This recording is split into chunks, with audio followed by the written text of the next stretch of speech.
그 1절의 말씀 보면 거기에 첫 언약에도 섬기는 뭐라고 그랬어요? 예법과 이 예법이 예예요. 예의 법. 그냥 주먹구구식으로 그냥 그때 따라서 그 정성만 들이면 된다. 이게 아니라 이 법이 있는데 법을 지킬 때 짜증 낸다든지 언짢다든지 하면서 이 감정 얼굴만 보면 분위기가 달라지잖아요. 근데 예법 하나님께 섬기는 그때 정말 예절이 바르다 하던 그런 심정, 아주 예의가 있고 정말 이 자세가 됐다 하는, 그리고 하나님을 섬기는 예의가 있어야 된다 이거죠. 이 율법에서도 가르치고 복음에서도 가르친 거예요. 그러면 이 율법이 먼저 있었고 복음이 나중에 있었잖아요. 그래서 오늘 본문의 말씀에서 보면 여기에 이 장막은 이제 우리가 성막 안에 있는 모든 것들을 좀 몇 주에 걸쳐서 볼 터인데 수없이 여러분 들으셔서 아신 거예요. 그렇지만 이것을 또 리바이벌하고 종종 알아야 할 이유는, 계속 드려야 할 이유는, 하나님은 당신을 섬기는데 그냥 너희들이 알아서 섬기라 그게 아니에요. 구약 성도들에게 반드시 예법을 주셨다 이거죠. 1절에 가르쳐 주잖아요. 첫 언약에도 섬기는 예법과 세상에 속한 성소가 있더라. 그러면 둘째 언약, 새 언약에는 마찬가지 새 언약도 있다 이거죠. 첫 언약은 율법이라고 한다면 새 언약은 복음이죠. 그렇기 때문에 이 그림자가 먼저냐 실체가 먼저냐, 실체가 먼저지만은 그림자가 먼저 나타난 거죠. 항상 실체가 먼저지만은 그림자가 나중에 나타나지만은 보이는 각도에 따라서 실체가 먼저 있었다 이거죠. 먼저 있었고 그 다음에 그림자가 나중에 따라오게 되는데, 실체가 안 보일 때는 그림자만 보고 거기에서 움직여질 때 같이 움직여지는 거죠. 예를 들어서 구약시대 때 양이 먼저 죽잖아요. 6월절에 양을 잡아서 성전에 이제 양을 잡아서 각 집안에 문설주 안팎으로 피를 발랐어요.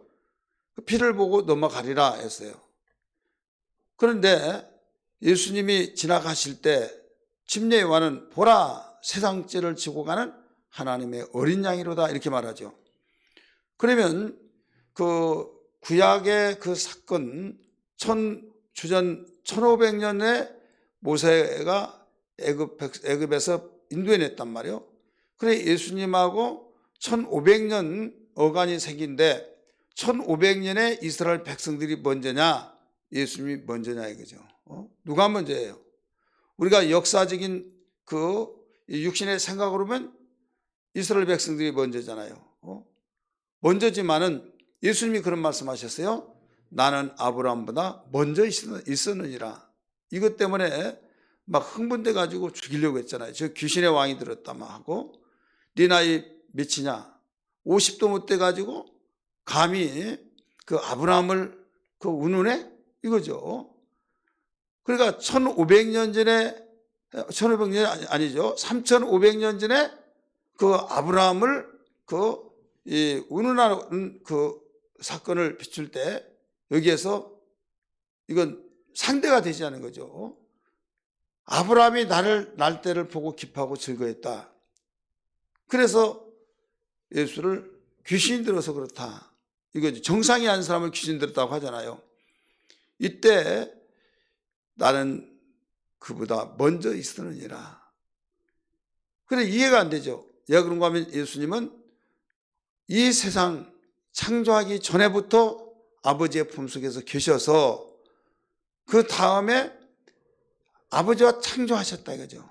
세상을 창조했을 때 주님은 우리가 볼 때는 아브라함의 자손으로서 다윗의 자손 낳고 해서 이 세상에 태어나다가 보니까 아브라함보다 아브라함의 자손이 되고 다윗의 자손이 되고 그러면서 한참 자손으로서 그 아래 이렇게 되지만은 그러면 조상이 먼저잖아요. 그럴 때 누구든지 이것은 인정할 수밖에 없죠. 근데 예수님은 그가 나를 날 때를 보고 기뻐했다. 이렇게 한 것은 근본을 말한 거예요. 사실을 말한 거예요. 왜? 나는 그 이전부터 있었다. 창세전에 아버지와 함께 있었다. 이거예요. 단 이 상에 나타난 것이 아브라함보다 나중에 나타났고 모세보다도 나중에 나타났고 구약 성도들보다 나중에 나타났을 뿐이다 이거죠. 그러면 예수님은 실상이잖아요. 실상이지만 나타난 것이 늦게 나타났을 뿐이지 그들보다 늦게 나타났지 없는 유령이 갑자기 나타난 건 아니다 이거죠. 그래서 이 율법은 그 실상으로 역사적으로 진행했던 것이죠. 역사적이기 때문에 그걸 누가 비유라고 하겠습니까? 실상이죠. 그런데 예수님이 와 보니까 이게 실상이 된 거예요. 그림자가 되고. 그래서 믿음의 주요 온전케 하신 예수를 바라보자 이런 말씀이 나와요. 그렇기 때문에 이 애굽의 성도들을 그 애굽에서 있던 유대인들을 하나님 이스라엘 백성들을 택하여서 홍해를 건너게 하시고 광야 생활하고 가나안 땅에 인도하시고 이건 역사적이에요? 아니면 가상적이에요? 역사적이죠. 역사적이지만은 그 다음에 이제 가나안 땅에 가서 안식을 누렸어요. 그러면 안식 분명히 역사적이어서 실제로 모든 근거가 있다 이거죠. 그런데 여호수아는 우리가 저 안식에 들어갈 날이 남았다. 안식할 날이 있다.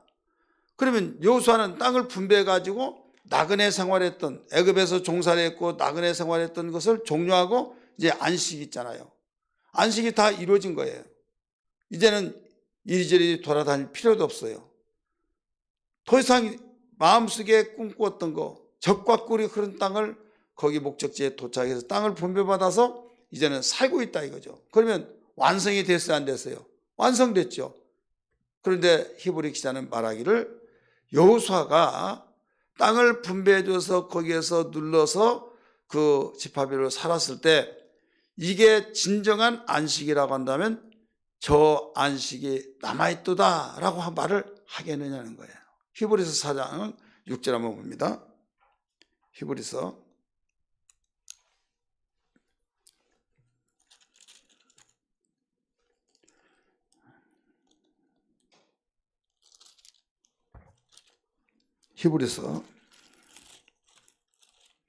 4장 6절 시작. 또 다시 거기에 그들의 내 안식에 들어오지 못하리라. 그러면서 8절 만일 여호수아가 그들에게 안식을 줬더라면 그 외에 다른 날을 말씀하지 아니하시리라.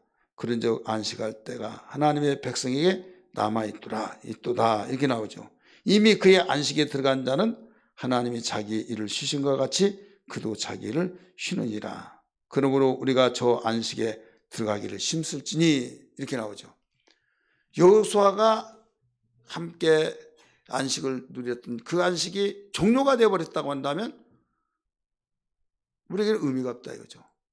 그럼 분명히 역사적으로 나그네 생활을 종료하고 거기서 안식을 누렸지만은 우리의 안식이 남아있도다. 저 하늘에 있도다. 이렇게 가르쳐 주셨잖아요. 그래서 이 땅에서 우리가 아무리 안식을 한다 할지라도 과거에 내가 이리저리 돌아다니고 떠돌아다니듯이 주소 없이 돌아다니다가 주소지를 정착해서 거기서 평안하게 이제 이리저리 이사갈 필요도 없고 안식이잖아요. 그렇지만 우리의 영원한 안식은 어디에 있다? 하늘에 있다. 여러분 미래라고 하는 것은 항상 미래가 아니에요. 미래는 현재를 낳는다 이런 말이 있잖아요. 그러니 현재를 낳고 현재는 항상 현재가 아니라 과거를 또 낳아요. 그래 미래가 잠깐 아득하지만은 오늘 계속 오는 거예요. 오고 와서 나중에 현재가 되고 바로 과거가 되는 거예요. 우리 유미자매 그 날 받았을 때 몇 달 남았다 오래 남았다 그런데 과거가 돼버렸어요. 공부하는 사도 마찬가지예요. 벌써 과거가 됐어요. 지금 우리가 천국을 향해서 바라보면서 영원한 천국 하니까 까마득하고 정말 이건 사람들이 추상적이다라고 생각하겠지만 그날이 계속 오고 있는 거예요. 믿으시길 바랍니다. 주님이 재림하실 날 더 나가서 우리는 영원한 천국, 그러면 이 가상의 나라로 생각하고 있다. 이 가상의 나라로. 그냥 추상적으로 그건 다 인정해요. 인정하지만 마음에 뜨겁게 와 닿지를 않아요. 왜? 그 이유는 하나님 약속을 믿기는 믿지만은 현재 우리가 이 세상에서는 보이는 것이니까 이건 실체같이 실상처럼 보이지고 지금 앞으로 도래해야 할 나라는 눈에 보이지 않으니까, 그래서 믿기는 믿지만은 실감이 안 난다 이거죠. 근데 그날이 언제 딱 와버렸어요. 그러면 실감 나겠어 안 나겠어요? 난다 이거죠. 그래서 믿음의 사람은 이것을 바라볼 줄 알아야 된다 이거죠. 여러분, 주님 오신다고 하는 것을 기독교인 중에서 모를 사람이 누가 있어요? 다 알잖아요. 만약에 그 사실을 부정한다면 그리스도인이 아니에요. 그럼에도 불구하고 재림에 대해서 무관심하거든요. 왜 무관심하냐? 실감이 안 나죠. 야, 집 잘 지켜, 집 잘 지켜. 너 도둑을 잡으면 도둑을 문다, 도둑을 문다. 실감 안 나잖아요. 설마. 요사이 살벌하고 막 정말 사람이 무서워서, 무섭기는 뭐 무서워. 근데 어느 날 우리 주변에서 막 살인사건이 나타나고 이런저런 불상사가 일어나고, 이게 추상적으로만 생각했던 게 현실로 나타난다 이거죠. 그때는 이미 늦어버린 거예요. 그래서 성경은 하나님 말씀으로서 천지가 변할지라도 하나님 말씀 변하지 않는다. 이 사실을 분명히 믿고 이것이 이 환상이 그려져야 된다 이거죠. 어떤 말을 들었을 때 연상하는 게 있잖아요. 가령 여러분이 어디 그 영상을 통해서든지 내가 가보지 않았던 미지의 나라, 저기 너무 가고 싶다 막 가고 싶다 하면서 내가 비행기를 타고 거기에서 며칠 동안 있고 막 예를 들어 알라스카를 간다. 그러면 내가 정보를 다 입수하고 그러면 그 파노라가 펼쳐진다 이거죠. 펼쳐지면서 책을 볼 때 이와 같이 있고 어디에 뭐가 있고 막 쭉 가보진 않았지만 환상의 나라로 펼쳐져야 안 펼쳐져요? 펼쳐져서 어느 날 그 나라를 티켓팅해서 떠났어요. 가서 봤더니 그대로 그동안 생각했던 것이 딱딱 그 자리에 있더라 이거죠. 그때는 실감 나요 안 나요? 실감 나죠. 근데 멍하고 그냥 갔어요. 여기가 어디야? 오랜만이다. 돈만 아까울 거예요.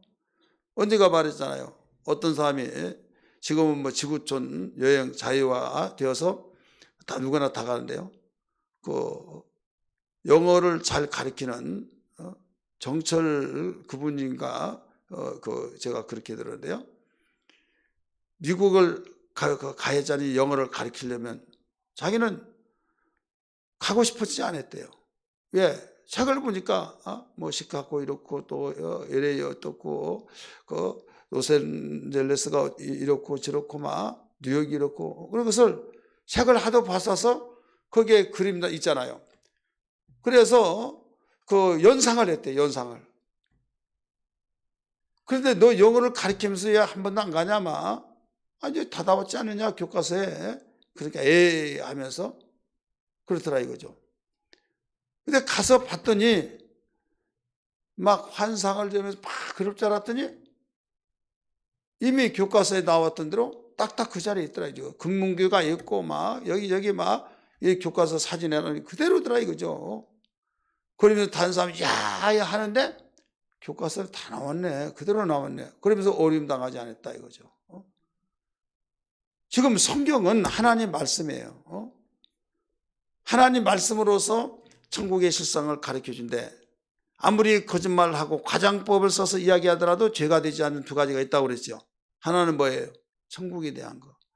천국에 대해서 의리하려고 최고 좋은 것으로 설명을 하더라도 그래서 저 가봤냐고 안 가봤다면 거짓말도 정말 예수쟁이들 그렇게 거짓말을 찾느냐고 가보지도 않으면 가고 척하면서 막 이야기하고. 그런데 이건 죄가 될 수 없다. 왜? 인간의 이성으로 하나님 나라를 아무리 좋게 설명하더라도 여기서는 설명을 다 할 수가 없기 때문에. 지옥을 무섭게 이야기했을 때 그것도 지옥 말하면 소름 끼쳐서 완전히 잠에서 자다가도 벌떡벌떡 일어나고 잠으려고 하다가 지옥성 가면 잠이 달아나 버리고 막 할 정도로 막 무시무시하게 설명하더라도 죄가 될 수 없다 이거죠. 왜? 지옥에 몇 억만 분의 1도 인간의 이성으로는 설명할 수 없기 때문에. 그래서 성경에 그 하나님의 약속된 말씀을 그대로 믿고 나가는 거죠. 단 가보지 않았을 뿐이지 우리가 파노라마를 펼쳐듯이. 그래서 성경을 읽을 때 여러분이 연상법을 좀 배워야 해요. 그냥 문자로만 보고 글씨로만 보면 안 돼요. 그 내용을 보면서 여러분이 소설책을 읽든 어떤 책을 읽든 거기에 대해서 그 연상이 되잖아요. 파노라마가 나와야 된다 이거죠. 그래야 이해하기도 빠르고 이해도 빠를 뿐만 아니라 거기에서 제 자리를 딱딱 짚어나갈 수 있다 이거죠. 그런데 이게 없다가 보니까 100번을 읽더라도 뭐 그 말이 이 말이 저 말이고 이거 어려운 거예요. 구약 성도들의 신앙생활을 아래할 이유가 있는 거예요. 자, 구약의 사람들도 하나님 선교예요. 우리도 하나님 선교예요.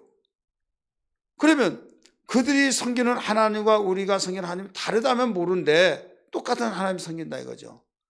구약 성도들에게 너희들은 이렇게 나를 섬겨라 하고 섬기는 예법을 주셨다 이거죠. 첫 언약에도 하나님을 섬기는 예법을 주셨나니 하면서 세상에는 성소가 있다 가르쳐줬잖아요. 하나님의 나라에 하나님을 이제 우리 영원히 섬기면서 살아요. 근데 이 세상에서 성소를 주셔서 여기서 하나님을 섬기 예법이 이렇다. 그리고 예수님을 이 세상에 보내셔서 이제 교회를 세우시고 우리 복음을 주셨어요. 그럴 때 율법과 복음의 시대는 다르지만은 섬기는 예법은 똑같다 이거죠. 어떻게 섬기냐? 그들은 모든 의식을 동원시키고 하나님이 주신 예법을 따라서 섬겨 나간다고 한다면 복음에서는 영과 진리로 하나님을 섬기는데 말씀의 순종이죠. 그러니까 예법을 통해서 하나님 섬기는 것도 하나님 율법의 말씀을 지키는 거고 복음으로서 하나님을 섬기는 것도 그냥 천방지축으로 생활한 것이 아니라 여기서 말씀을 순종해 가면서 섬기는 거예요. 그렇기 때문에 순종이라고 하는 단어는 동일합니다. 믿으시길 바랍니다. 그래서 우리가 그 하나님 섬기는 예의 했을 때에 예의를 예절바르게 그 교육을 시키잖아요.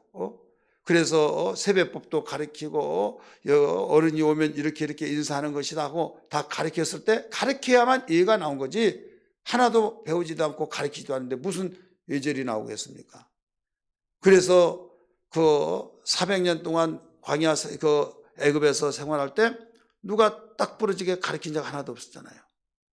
그들은 그냥 애굽의 문화에 동화되어서 똑같이 그들과 살았어요. 그렇게 살다가 자기들의 민족성, 우리는 아브라함의 자손이다. 아브라함의 자손이다. 그걸 의식을 잊어버리지 않고 살고 살는데 마침 요셉이라고 하는 사람을 통해서 요셉이 유대인이라는 걸 알잖아요. 그러면서 유대인으로 인하여서 대우를 받고 산 거예요. 왜? 왕이 아니지만 왕과 같은 왕이 정권을 다 위임했을 때 요셉은 왕의 자리에 앉지 않았을 뿐이지 그가 모두 명령을 하고 그의 모두 살림을 다 했으니까.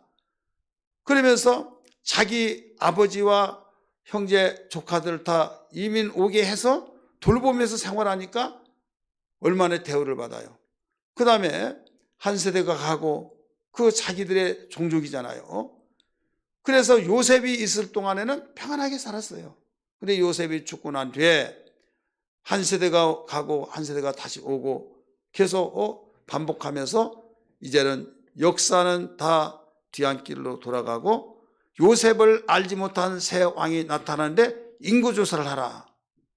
인구조사를 했는데 이 나라에 이 애굽의 본토민들과 이 유대인들의 그 족속의 이 인구조사를 하는 거예요.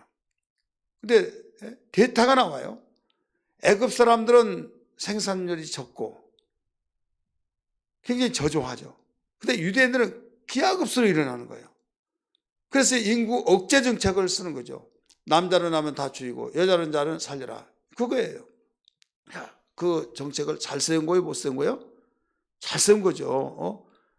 애굽을 사랑하는 애굽 그 바로 왕은 왜? 주인이 바뀔 반이니까 그렇게 해서 자기 나라를 지키려고 한 거잖아요.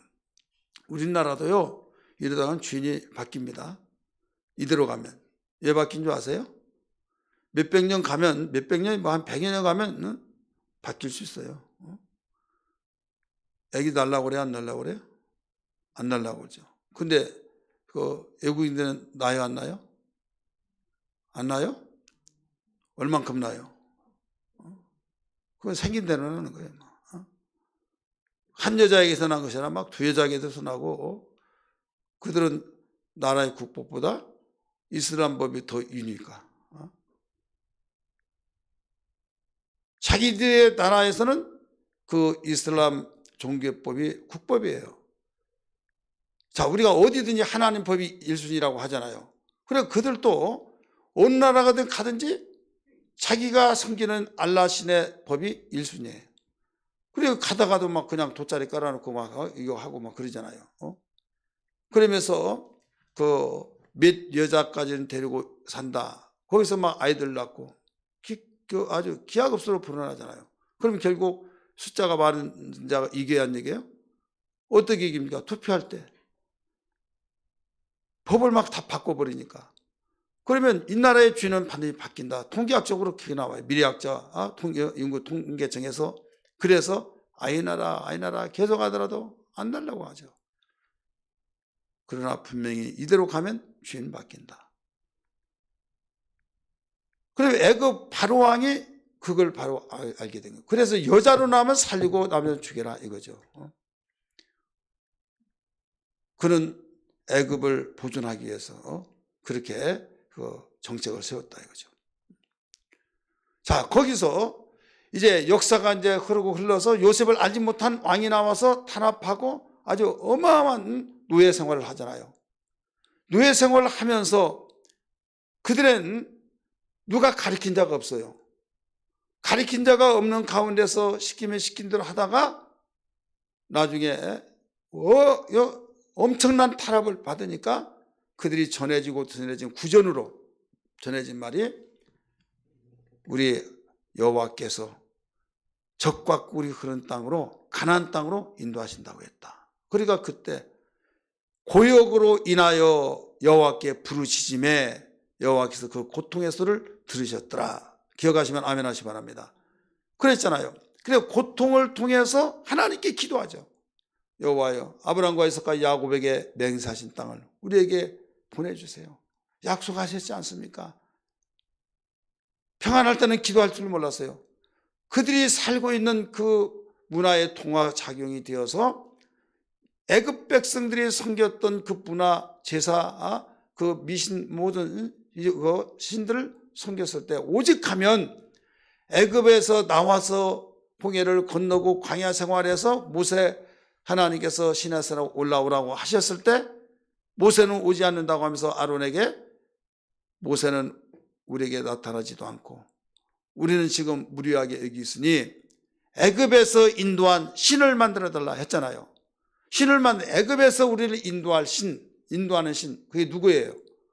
누굽니까? 애굽에서 이스라엘 백성 인도하는 신이 누구예요? 여기 벙어리가 됐어요? 누구냐고요?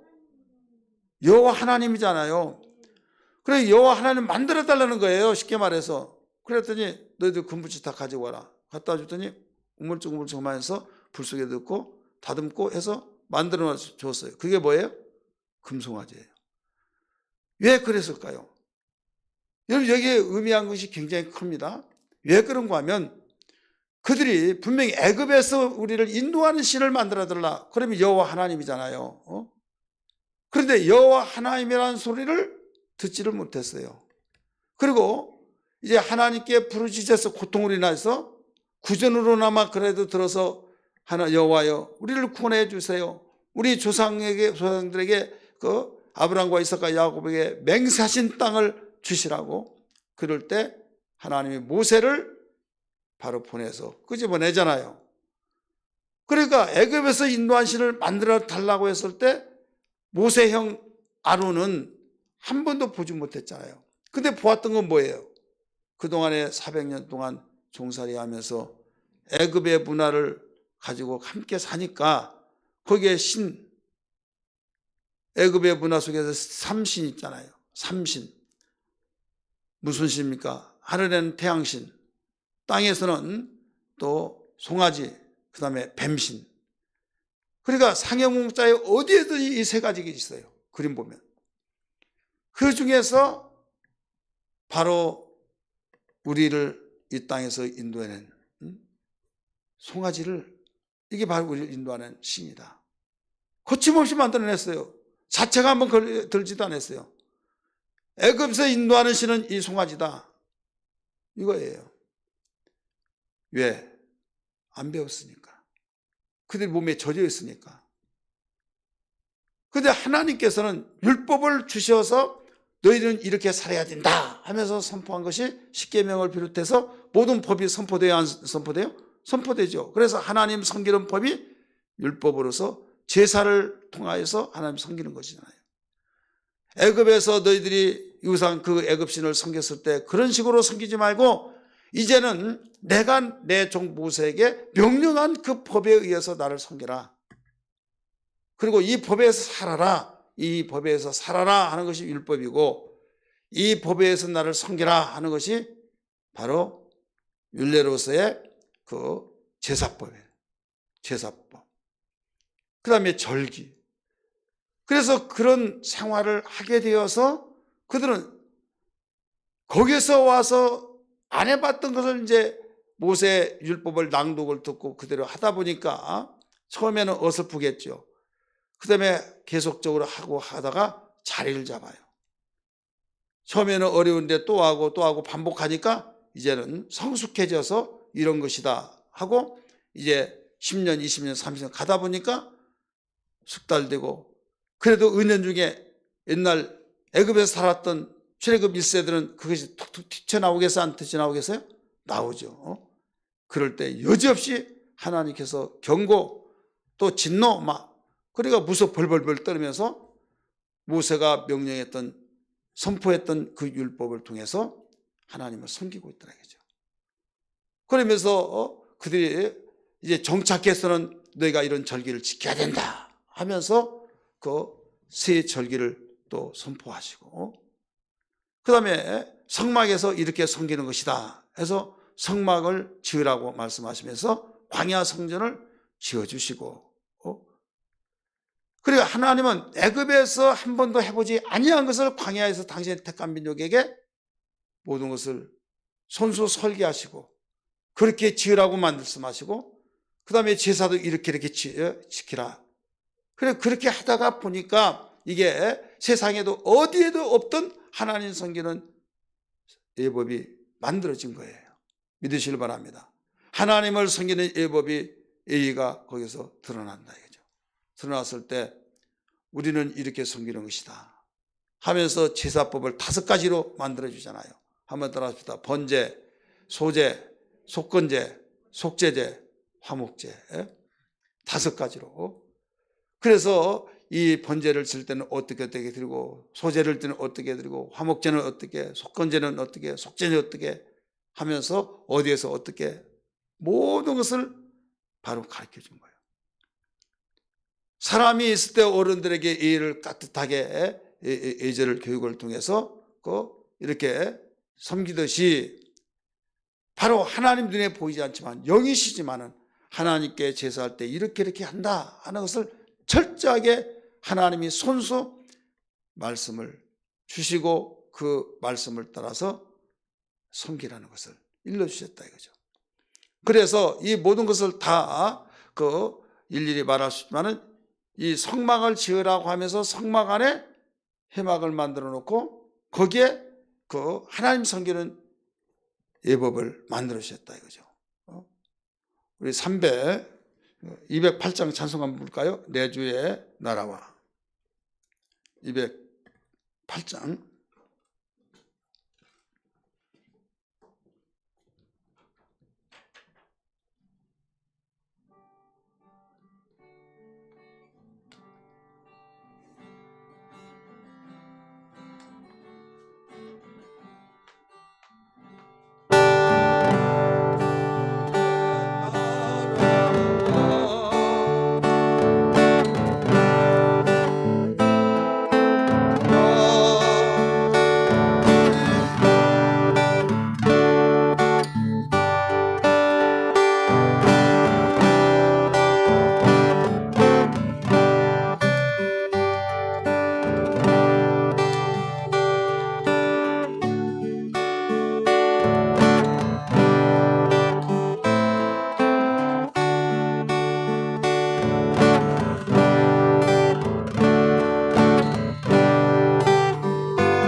구약에 지금 광야에서 하나님이 당신을 섬기는 예법을 선포하신 거예요. 정착에 가기 전에 애굽에서 나와서 홍해를 건너고 그 다음에 성막을 지어라. 십계명을 주고 난 뒤에 성막을 지어라. 성막을 지으라고 한 그 내용 속에서 성막은 항상 철거하고 또 피고 세우고 또 이동할 때는 또 철거하고, 그래 이동식 성전이죠. 그러면서 사이즈에서도 높이도 자재도 어떻게 하는 낱낱이 여러분 출애굽기에서 다 볼 수 있잖아요. 그런 가운데 여기가 어디냐면 출입구인데 동쪽입니다. 동쪽. 지금 우리 교회 똑같은 게 저 들어오면 동쪽이잖아요. 동서 남북. 여기가 서쪽이에요. 서쪽, 남쪽, 북쪽. 한 가지 물어볼게요. 새벽기도 하신 분들, 성전에 보면 에스겔서에 성전 문지방에서 물이 나왔다고 그랬죠. 어느 쪽에? 동쪽 성전 물이 나왔죠. 그리고 에스겔 선지자가 그발강강께서 기다고 환상을 보면서 성전을 다 하나님이 성령에 이끌려서 데리고 다니면서 보여줬잖아요. 그러니까 그 에스겔 선지자는 가보지도 않았어요. 근데 이제 얼마 있지 않으면 하나님이 예레미야에게 말씀하신 대로 성전을 지어야 된단 말이에요. 그러면 1세들은 거기서 거의 다 죽었지만은 어렸을 때 말만 1세지 거기는 2세예요. 2세. 2세들은 성전이 어떻게 생긴지 모르잖아요. 불타서 다 어렸을 때 왔으니까. 그들에게 이 사건을 재현시켜주기 위해서 하나님이 그 영적으로 이끌어서 붕 하면서 몸은 여기인데 그 영은 거기에 있어서 예루살렘의 모든 곳곳에 돌아다니면서 이렇게 보여주고 있다 이게 성전을. 그러면서 동문, 동문, 남문, 북문 막 이런 말이 있어요 없어요? 거기서 무슨 문 없어요? 무슨 문은 없습니까? 동서남북 다 있어요? 아닙니다. 서문은 없어요. 한번 따라서 서문은 없다. 자, 동문 있어요 없어요? 이제 여기는 문, 출입구는 아니지만은 문이 있죠. 뒤에는 문이 없죠. 없어요. 그래서 그 남문으로 왕은 들어오고 그 다음에 나갈 때도 남문으로 가요. 그런데 일반 사람들은 남문으로 가서 나와서 북문으로 나가죠. 북문으로 가고 여기에는 이제 성전의 기물들을 성전은 별도의 건물체가 있잖아요. 하나님이 이 광야 성전도 설계를 다 친히 하신 거예요. 그래서 이렇게 지어라 해서 이 여기를 보세요. 여기 그 다음에 이 막이 안에 또 하나 있어요. 그러니까 여기도 다 연결해서 뜰이잖아요. 뜰이기 때문에 이게 뭐냐면 여기에 남문, 북문 이거예요. 여기 가서 바로 이쪽이 있다면 여기네 여기에서 이리 가서 그냥 북문으로 가라 이거예요. 여기는 이렇게 해서 나가라 이거예요. 쉽게 말해서. 근데 왕은 이쪽으로 가서 왕인고로 다시 이쪽으로 가라 이거죠. 그 다음에 여기는 출입구예요. 전체 출입구인데 누구든지 이 출입구를 가는데 지금 이렇게 설정해 놓은 이곳이 굉장히 중요한 거예요. 여기는 구별된 곳입니다. 따라서 합시다. 구별된 곳. 구별된 곳인데 하나님이 구별의 장소를 이렇게 정해 주셨다 생각해요. 예, 기본적인 것을 알아야 된다 이거죠. 여기에 구별된 곳에 하나님께서 회막을 하나 또 그 안에다가 넣습니다.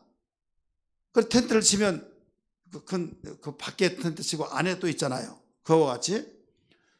근데 여기는 문만 열고 나가면 바로 이 뜰이 안에 있어요. 이걸 이방인의 뜰이라고 합니다. 우리 한번 따라합시다. 이방인의 뜰. 왜 그 당시에 이방인의 뜰이라고 했는지 모르겠어요. 이방인의 뜰. 그리고 여기는 번제단이잖아요. 여기는 물두멍. 자, 예수님이 예루살렘 성전에 갔을 때 양을 잡고 또 비둘기 팔고 또 염소를 팔고 막 그런 사람들에게 채찍을 만들었다 상을 엎고 막 내보냈어요, 안 보냈어요?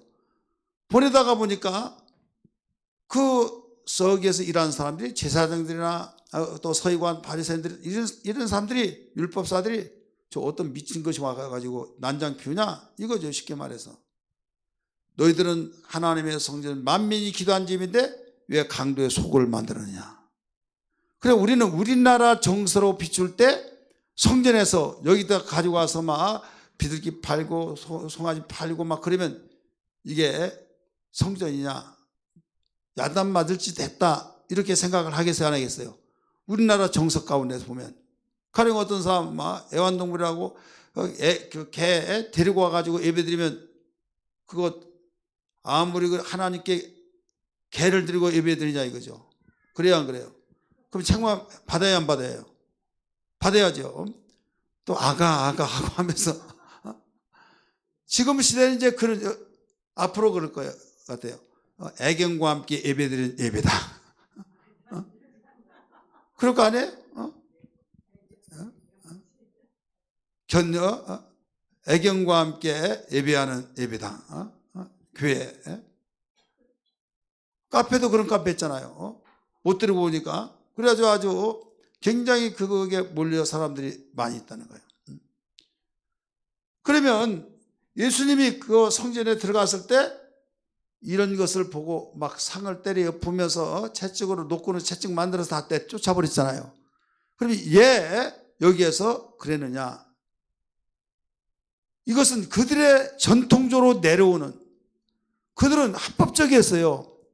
왜 그런가 하면 여기 이방인 애들이죠. 여기 들어갔는데 첫 번째 통과가 이 성전문이에요. 우리 한번 따라합시다. 성전문. 이 성전문에서 출입구에서 무엇을 받느냐? 중국말로 문패, 우리 입장에서 입장료. 그런데 성경에서는 이게 성전세를 받는, 성전세. 우리 한번 따라합시다. 성전세. 이 성전세가 뭐냐면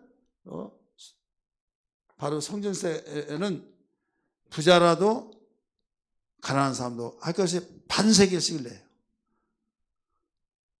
그 반세겔을 내는데 여기서 한 세겔을 주면 반세겔을 내줘야 안 내줘야? 내줘야겠죠. 내줘야 하는데 반세겔을 내줄 돈이 없다고 하면서 안 내주는 거죠. 내달라고 없다. 그러면 다시 한 세겔 주면서 다른 데서 구해가지고 가라 이거죠. 없다고 해놓고 다른 사람이 또 그럼 나는 줘요. 억울해 안 억울해요? 그런데 1년 내에 그 대명절 같은 데는 한 번씩 하는데, 유월절 같은 데 오는데 이건 그것 때문에 속상해가지고 하느니 그러려니, 왜? 하도 그러니까 그들도 뭐 한때인데 이게 이제 만성화가 돼버린 거예요. 그리고 이 근처에 사는 사람이라고 한다면 모르는데 저 멀리서 온 사람들이 제사 드릴 때 재물이 있어야 하잖아요. 가난한 사람, 비둘기, 아주 가난한 사람, 중산층은 양이나 염소, 아주 잘 사는 사람은 송아지를 드리고, 그러면 송아지를 끌고 와야 해요. 양을 끌고 와요.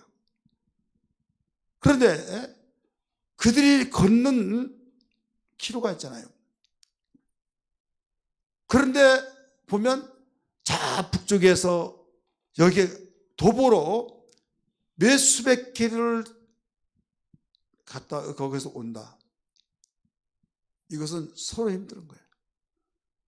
또 외국서 리비아 같은 데 막 소아시아, 오늘날은 터키, 이건 너무 불가능하다. 오기도 전에 병 나가지고 죽을 수도 있고, 그러니까 뭘 가지고 와요? 현금으로 가진 거죠. 현금으로 가지고 와서 사는 거죠. 하나님께 제사할 거. 제일 좋은 걸로, 제일 좋은 걸로 사는데 그 짐승을 어디에서 사느냐? 여기에서 사는 거예요.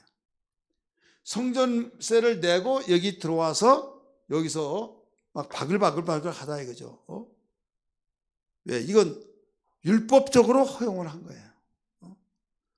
율법적으로 허용했는데 예수님이 막 내쫓으니까 어떤 미친 녀석이 그러냐? 그래서 미쳤다고 말한 거죠.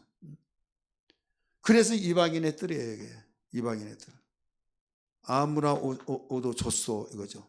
누구나 성전세만 내면 다 들어간다 이거죠. 근데 이 설정된 바로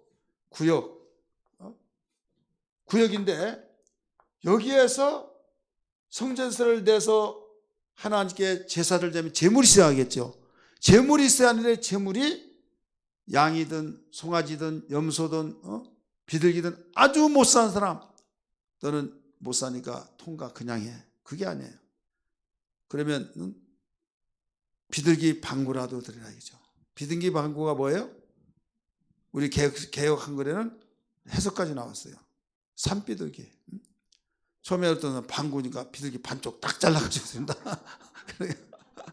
그게 아니라 그 산비둘기를 말한 거예요. 너 돈 없으면 산에서 잡아다가 드려 이거예요. 그래 가난한 사람이라고서 예의가 없어요. 가난한 사람이라도 그 가난한 형편에 드리라 이거죠. 나 드릴 것이 없습니다. 산비둘기라도 잡아라 이거죠. 주인 없는 산비둘기 잡아다가. 그 다음에 내가 중산층이다 라고 하면 양이나 염소를 드리고, 나는 잘 산다 그러면 송아지 드리고 이거예요. 그러면 지금 내가 차례로 모든 번호를 받고 이제 질서가 있어야 하니까 제사를 드릴 거 아니에요. 제사를 드리면 양을 잡든 송아지를 잡든 해서 피를 받고 그 다음에 이런 데 다 뿌려요. 피가 있는 곳에 정결함을 다 정결 여기 다 뿌리면서 이제 고기는 각을 떠서 여기다 태우는 거예요. 이게 1번이에요. 그 준비 단계에서는 여기가 1번이죠. 그러니까 우리는 하나님을 섬기는 예의가 옛 언약에서 예법이 있다라고 하듯이, 그러면 복음 속에서도 우리는 그냥 무조건 와서 하나님께 예배드린다 막연하게 한 것이 아니라 여기에서 나와야 된다 이거예요. 한번 따라서 합시다. 나와야 된다. 교회를 나와야 된다 이거예요. 그래서 나와서 여기에 가장 먼저 성전세를 드렸던 것처럼 이건 생명속전이라 이거죠. 따라서 합시다. 생명속전. 생명속전을 왜 드리냐? 쓰여지는 것은 성전을 봉사하는 데 쓰고, 의미는 네가 이곳에 오게 된 것은 죽었으면 못 온다 이거예요. 살았으니까 온 것이다. 살았는데 누가 살려준 줄 아느냐? 생명의 주관자는 누구십니까? 하나님이죠. 하나님이시기 때문에 내가 이곳에 하나님께 제사하러 왔습니다. 이것은 하나님이 나를 살려주셨기 때문에 이렇게 오늘 또 왔습니다. 이 고백이에요. 그러면 말로만 고백이냐? 아니다. 이건 생명속전을 내라 이거예요. 그 내는 것이 여기 성전세예요. 그러면서 생명세는 동일하게 가난한 사람은 저거 부자든 반세겔씩 내라 이렇게 나온 거예요. 그렇게 해주면 내가 어떤 전염병에서 모든 병을 없애주겠다 이렇게 성경은 가르치고 있어요. 우리 성경 볼까요? 신명기 30장 같이 읽습니다. 11절부터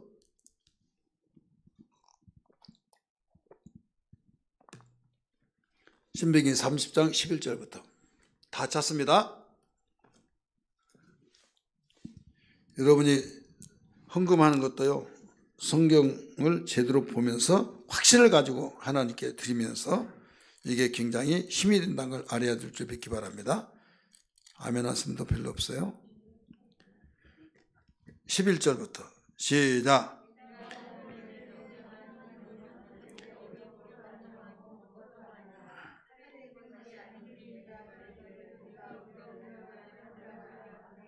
그 다음에 12절 가운데 자기의 생명의 속전을 뭐라고 그랬어요? 내가 신명이라고 그랬어요? 출애굽기. 어쩐지 틀리더라 내가. 출애굽기 30장 회막 봉사에 쓰는 속전을 드렸는데 이게 바로 12절 먼저 봅니다. 30장 12절 네가 이스라엘 자손의 소유를 조사할 때 조사받은 각 사람은 그들의 계수할 때 생명에 뭐라고 써요? 자기의 생명의 속전을 여호와께 드릴지니 이는 그것을 계수할 때 그들 중에 질병이 없게 하려 함이라. 생명 속전을 드리게 하는 목적이 뭐라고 그랬어요? 질병을 없게 하려 함이라.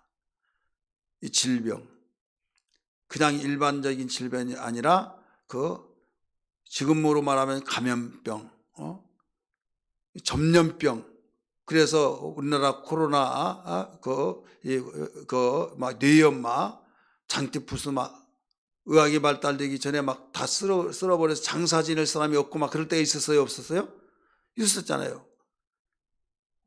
그런 아주 옛날 지금은 그런 거 없어 하는 것 같았는데 여러분 1년 거의 가까이 되도록 지금도 해결이 안 되는 코로나19가 그래 그런 가운데서도 하나님께서 생명 속전을 드리라. 그들 중에 질병이 없게 하려 함이라 라고 가르쳐주고 있잖아요. 13절 무릇 계수 중에 드는 자마다 성소의 세겔을 넣어 반세겔을 낼지니 한 세겔은 20개래라. 그 반세겔은 여호와께 드릴지며 계수 중에 드는 모든 자 곧 20살 이상 된 자가 여호와께 드리되 너희의 생명을 뭐라고 그랬어요? 대속하기 위하여 여호와께 드릴 때 부자라고 반세겔에서 더 내지 말고 가난한 자라고 덜 내지 말지며 너는 이스라엘 자손에게 속전을 취하여 회막 봉사에 쓰라. 이것이 여호와 앞에서 이스라엘 자손의 기념이 되어 너희의 생명을 대속하리라 이게 나오죠.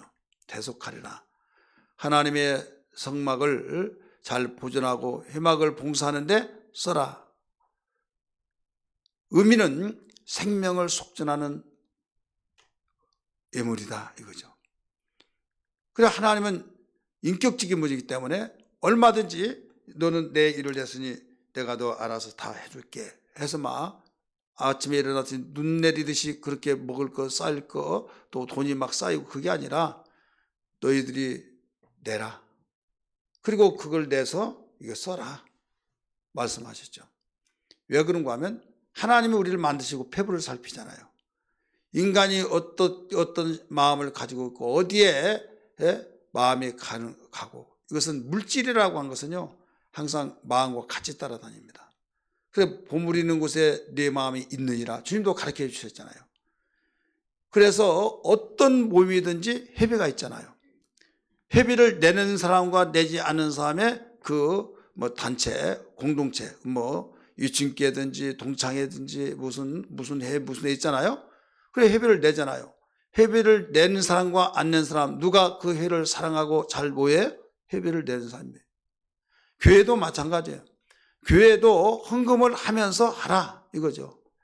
그런데 어떤 사람은 막 벌벌벌벌 하면서 이 말 하면서 그 사람 안 나오니까 우리는 처음에는 그렇게 애기처럼 알기 때문에 하였지만 언제나 가르쳐야 안 가르쳐요? 가르쳐야만 합니다.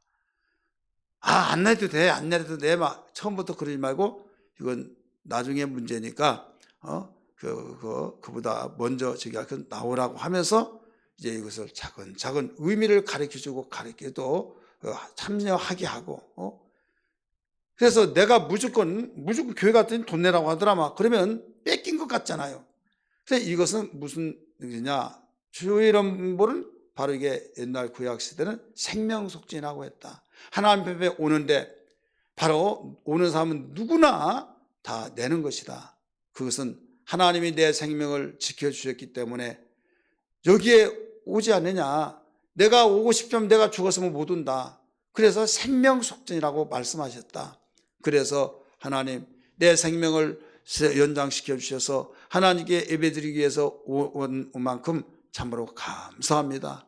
그런 마음을 가지고 이 주정금을 해야 된다. 이런 의미를 가르쳐 줘야 된다 이거죠. 그렇게 해서 우리가 오해가 없게 하고 여기서 하나님이 내 생명을 이렇게 건강 주시고 해결해 주셨다. 그러면 여러분 예수를 알기 전에는 그거 모르잖아요. 내가 그냥 다 사는 거 아니야. 하지만은 예수 믿으면서 야 하나님이 이랬대. 이건 처음 들어봐서 어색한 것도 있겠지만은 계속 이야기하고 또 목사님 설교 시간에도 그런 말도 하고 생명은 하나님께 속했다고 하면서 아무리가 건강하더라도 밤새 안녕하면 우리는 이 땅에 있을 수 없다. 그러나 하나님이 살고 죽는 하나님께 말씀하시는데 자 이렇다라고 할 때 그 말이 한 번도 안 들어봐서 어색하게 들리겠지만은 또 듣고 또 듣다 보면 가랑비 옷 젖듯이 들어와야 안 들어요? 들어온다 이거죠. 그런데 말로만이 아니라 내면서 하라는 거죠. 내면서 그럴 때 헌금을 드리면서 이건 생명속죄라고 합니다. 라고 하는. 그래서 항상 주일연보, 저녁연보 헌금 기도할 때 생명속죄라고 그렇게 기도해야 하네요. 기도하잖아요. 그래서 우리는 들어오면서부터 우리는 헌금을 가르치는데 주일연보를 가르쳐야 된다 이거죠. 이게 하나님에 대한 섬기는 예의다 이거예요. 믿으시길 바랍니다. 그러면서 이제는 이 번제에 대해서 우리가 통과를 해요. 번제는 양을 잡죠. 어린 양. 그러면 양을 잡으면 제물이 있어야 하잖아요. 여기는 보라 세상죄를 지고 가는 하나님의 어린 양이로다 해서 예수 그리스도를 가리키고 있는 거예요. 따라하십시오. 예수 그리스도를 가리키고 있다. 그러니까 예수 믿으면서 우리가 섬기는 예의는 아무리 하나님 섬긴다 하더라도요 하나님이 보내신 예수를 믿지 아니하고는 안 된다 이거죠. 예수님이 우리를 위해서 피 흘려 죽으셨다는 사실을 믿는 것이 예의다 이거죠. 하나님 섬기는 예의. 하나님이 우리를 사랑하셔서 아를 보내주셨습니다. 보내기는 보내 그러지. 예수는 석가의 제자다 그리고 그 말이나 했었고 이 사람은 예의 아니에요? 이건 무지몽매하고 무지예요. 하나님이 보내시다면 보낸 거예요. 왜 그러냐? 이건 무대뽀로 그냥 믿으라는 것이 아니라 여러분, 예수는 역사적으로 오셨어요. 믿으시길 바랍니다. 역사적으로 오셨다는 것은 뭡니까? 거기에 호정명령에 의해서 마리아와 요셉이 자기 고향으로 왔잖아요. 그 당시 호적이라고 하는 것이 있다는 것은요, 하나님의 엄청난 큰 섭리 속에서 진행하신 가운데 역사가 이루어지고 있다는 거예요. 호적이라고 하는 명분을 통해서 갈릴리에서 베들레헴까지 왔잖아요. 고향에 가서 호적을 하라고 하니까 온 천하에 호적을 하라. 로마 황제가 자기의 속국에 있는 나라들까지 전체 이 명령을 하니까 거기에 왔다 이거죠. 기록을 했다. 역사의 역사 아니에요? 역사예요. 그래, 예수는 이 땅에 역사적으로 오신 분이에요.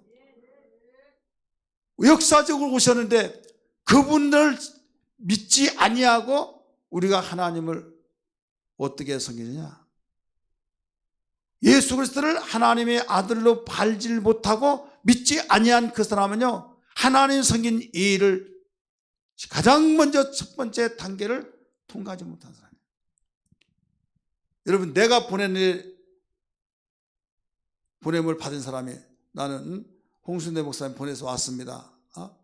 그래서 전화가 왔어요. 맞다고. 그래. 에이, 뭐 그런 거 어디 있습니까? 그러면서 막 무슨 아니다고, 나는 못 믿겠다고 막 하면 내가 어떨까요?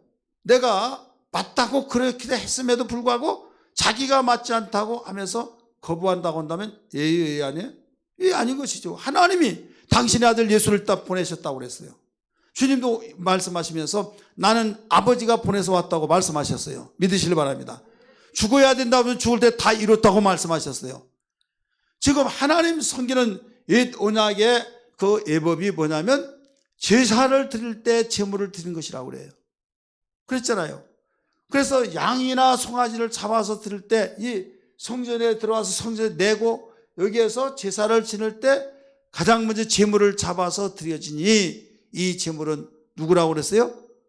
우리를 보내신 구세주 예수가 우리 인간을 위해서 바로 속죄제물로 화목제물로 죽으신 예수라는 걸 믿기 바랍니다.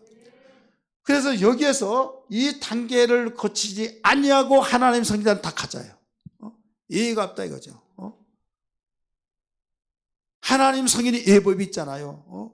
구약에서도 철저한 단계를 거쳐서 하나님을 섬기는 그 예법이 있다고 히브리서 9장 1절에 분명히 가르쳐 주고 있는데, 그래 예수 바로 믿지 않냐고는, 예수님을 마음속에 구세로 영접하지 않고는, 그가 우리를 위해서 피 흘려 주신 예수를 믿지 않냐고는 절대로 어떤 다른 호화찬란하게 대단한 일을 했다 할지라도 이건 하나님 보시기에는 죄로예요. 예수 그리스도를 핏부림이 있어야 될 줄 믿습니다. 그 핏부림이, 우리 그 핏부림에 대한 고백, 사건을 믿고 나의 구세를 영접하고 그 피가 없이는 죄사함을 받을 수 없다는 걸 믿고 그 피를 찬양하며 그 피를 의지하며 그 피를 우리의 거룩한 속죄함을 얻는다는 사실을 기억하면서 인자의 피를 마시라. 이건 참된 음료라고 가르쳐 주셨잖아요. 인자의 살을 먹어라. 참된 양식이라고 말씀하시잖아요. 그래서 이 단계는 바로 피해 나갈 수가 없는 거예요. 따라서 피해 나갈 수가 없다. 오늘 여기서 결론입니다. 우리 와야 된다. 오지 않고는 하나님 앞에 절대로 섬기는 예의가 아니다. 예법이 아니다. 그냥 나한테 오라고 그래. 나한테 오라고 그래. 이런 식으로 해가지고, 자, 높은 사람이 오는 거요? 낮은 사람이 오는 거요? 요 사회는 그렇지 않는다고, 좀 복잡하니까 부모가 자식을 상대해서 명절 다 올라온다고 그런 말까지 해가면서 하나님한테 우리 가정에 오시라고 하고 막 하나님 오라고 하라고 그런 말 안 하더라도 다 우리 속에 역사하신데, 우리는 성전을 하나님이 내 집이다. 여호와의 집, 성전. 그래서 인격적으로 다 오라. 모이기를 피하지 말아라. 그래서 우리는 절대로 세상에 어떤 두동강이 난다 할지라도 우리는 하나님 앞에 나와야 된다. 믿으시길 바랍니다. 나와서 예배하고 이것을 세상이 이렇다 할지라도 하나님이 예의다. 하나님의 성이 예의다. 세상이 이런데 이렇게 하지만은 우리가 수족이 있고 활동하고 우리가 숨쉬고 살 수 있다고 한다면, 내가 움직이지 못하고 용산할 수 없어서 먹고 그냥 싸고 해서 내가 걸 수 없다고 한다면 침상에 드러넣어서 어떤 다른 방법을 통해서 우리가, 하나님 아시죠? 내가 달려가고 싶지만 달려갈 수 없습니다. 이때는 하나님이 중심을 보시기 때문에 다 받으십니다. 믿기 바랍니다. 그런데 내가 갈 수 없는 상황 하나님이 하셔서 하나님이 오케이, 그게 떨어지면 관계가 없어요. 그렇잖아요. 그런데 내가 갈 수도 있는데, 내가 나올 수도 있는데 어떤 명분을 가지고 나오지 않는다고 한다면 하나님 중심 볼 때 또 나올 수 있지 않느냐, 이거예요. 그래서 하나님께 나 나와야 될 줄 믿습니다. 저는 간절히 소원한 것은 우리 예관교회 소속하는 모든 성도들이 정말 열심을 가지고, 하나님, 내가 숨쉬고 사는 것이 하나님의 은혜인 줄 믿습니다. 어려운 가운데서도 여기까지 주님 목숨을 연명시켜 주시고 건강 주시고 또 감염병에서 보호해 주신 은혜를 감사합니다. 주님께 예배하러 나가겠습니다. 물론 온라인에서도 예배드린 거 정말 중심을 보신 영과 진리로 예배한 걸 거기에서도 받으시지만은, 한 가지 중요한 것은 우리가 온라인 상에서 예배드린 거하고, 우리 지금 온라인으로 예배드신 분들 다 들으실 거예요. 온라인 상에서 예배드린 것과 여기에 나와서 예배드리는 거 여러분 해봐서 알잖아요. 여러분 어떻게 했을 때 잘 되지냐. 다 같이 동서로 기도합시다 하면 여러분 거기서 동서로 마음껏 돼야 안 돼요? 절제가 되잖아요. 그러니까 우리는 처지 형편이 그렇게 되어서 숨죽이면서 하나님 아시죠 하면서 정말로 그런 상황 속에서는 우리가 이불을 뒤집어쓰고 막 정말 주변의 사람들도 있고 그렇기 때문에 그런 심정을 가지고 하나님 받으셔요. 그런데 거기에 보면은 왔다 갔다 하고 막 산만해지고 이건 아니다, 이건 아니다. 그럴 때가 있어요, 없어요? 이건 내가 설명하기 전에 여러분이 들어보셔서 아실 거예요. 내가 다리가 없냐? 내가 손발이 없냐? 내가 활동을 못하냐? 그래서 우리는 하루속히 나와야 될 줄 믿습니다. 하루속히 나와서 하나님 이 영광을 받아 주옵소서 하면서 우리 나와야 될 줄 믿습니다. 오늘 여기서 출입문에서 나왔잖아요. 과거 성도들도 지금 성도들도 앞으로도, 그래서 모이기를 피하지 말아라 라고 말씀하셨듯이 이 문제가 통과되어야 될 줄 믿습니다. 말이 나왔으니까 말합니다. 금요일날 나오세요. 수요일날도 나오세요. 나 차 때문에 이번 금요일부터 돌 테니까 왜? 아니 숫자가 20명까지 되는데 20명 아니야. 지금 이 숫자 하나 둘 셋 넷 다섯 여섯 일곱 여덟 아홉 열 하나 열둘 여섯 14명 뿐이 안 되네. 이 숫자도 14명 뿐 안 돼. 20명인데 왜 안 나와요? 나와야 하잖아요. 한번 일어나 보세요. 다 일어나 봐요.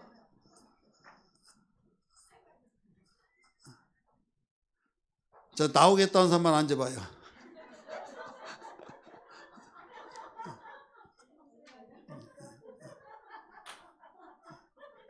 우리는 상주 가니까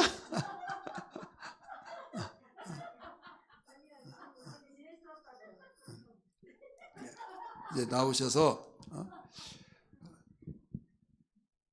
우리 예의법에 대해서 다음 시간에 계속 이어나갑니다. 그리고 결론적인 면에서는 이제 어떻게 되어진가 한번 보세요. 하나님은 우리를 막 아주 어마어마하게 막 수준 그게 아니에요. 기초적인 거, 기본적인 거. 이 기본적에서부터 시작하게 하신 거예요. 어떤 사람은 지식이 없어서, 어떤 사람은 막 지식 많다고 해서 하나님 잘생긴 것도 아니고, 지식이 없어서 못생긴 거 아니에요. 하나님께서 선을 하나 그는 거예요. 아무나 누구든지 핑계할 수 없을 정도로, 누구 핑계할 수 없을 정도로. 그게 바로 믿음이에요. 따라서 믿음. 하나님께 나와서 듣고 들음으로써 믿음을 얻고 그래서 이 나온 것은 그 말씀을 듣기 위해서 나오기 때문에 이게 가장 기초적이고 기본적이다. 이게 이루어지지 않으면 신앙의 형성이 안 되는 거예요. 가정에서도 여러분 모여야 화기애애하고 대화도 통하고 사람 사는 것 같고 가정다운 가정이지 모이지도 않고 막 그러면요 점점 약해지면서 가족의 의식이 없어져 버린 거예요. 그렇기 때문에 어떤 일, 우리 가정이 이번에 몇 수십 년 만에 다 모인 건 처음이에요. 그렇다니까요. 몇 수십 년 만에. 보라전산 짝이 없어가지고 보부터 이번에 짝을 만들어가지고 와서 드렸고, 그 다음에 우리 홍대정 목사 저기는 뭐 외국에 있어서 못 저기 하고 그러다가 이제 왔더라도 가족이 전체 못 모이잖아요.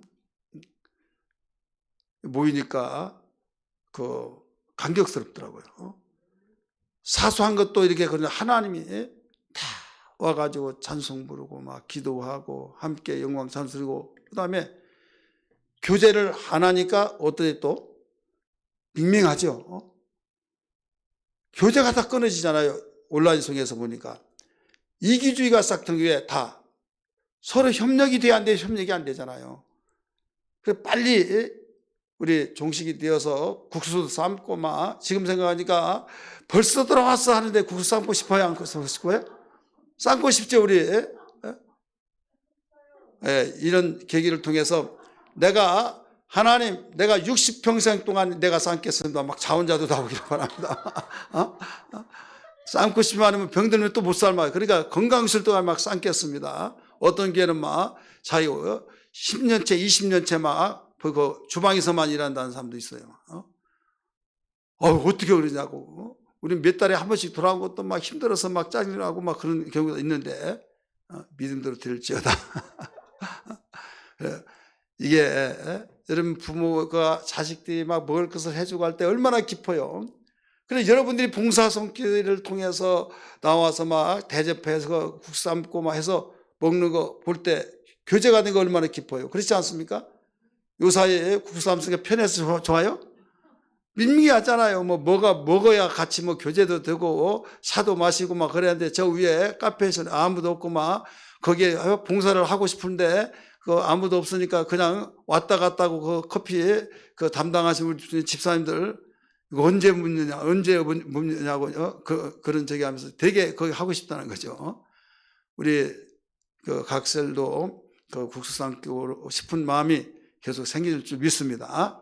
그래서 우리 이런 때를 통해서 정말 전에는 몰랐는데 지금 이렇게 해보니까 그렇구나. 우리가 온라인상에서 예배 드려보니까 나와서 예배 드리는 것이 얼마나 귀한 걸 우리 또 다시 한번 깨닫고 막 그러잖아요. 우리 깨달음으로 끝나지 않고 우리에게 정말 열심으로 우리 실전에 한 발자국 나가면서 앞으로는요 이보다 더 아무도 내일 몰라요. 우리는 온라인상에도 드린 것이 감사하다 그럴 때가 또 있어요. 이건 절대 가면 갈수록 힘들어요. 그래서 순교 정신 가지고 신앙생활을 해야 될 줄 믿습니다.